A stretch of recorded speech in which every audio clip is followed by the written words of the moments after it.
ایک اور بیٹا وطن عزیز پر قربان۔ کیپٹن عاقب جاوید بلوچستان میں دہشت گردوں کے خلاف لڑتے ہوئے شہید ہوئے۔ ان کی زندگی کے کچھ یادگار لمحات۔ جی ہاں دوستو، کیپٹن عاقب جاوید کی شادی عید کے بعد ہونا تھی۔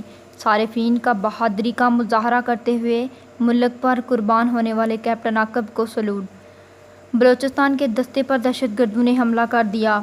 حملے میں فوجی آفیسر سمیت 4 فوجی شہید ہو گئے۔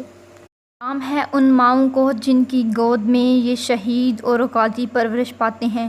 سلام اس باپ کو جو اپنے بڑھاپے کے سہارے کو مٹی کی آغوش میں سلا کر کلمہ شکر ادا کرتے ہیں۔ وطن کے لیے دی جانے والی قربانیاں پاکستانیوں کے لہو میں وراثت سے ملتی ہیں۔ کیپٹن سرور سے لے کر میجر عثمان تک یہ سارے ہی ایک ماں کے بیٹے ہیں۔ ان کی تربیت ہی ایسی ہے کہ جان رہے یا نہ رہے، سرزمین پاکستان سلامت رہے۔ ہمیشہ جو رہے حاضر ہیں، خدا کی قسم حاضر ہیں۔ نہ آئے چوٹ دھرتی کو، ہماری جسم حاضر ہیں۔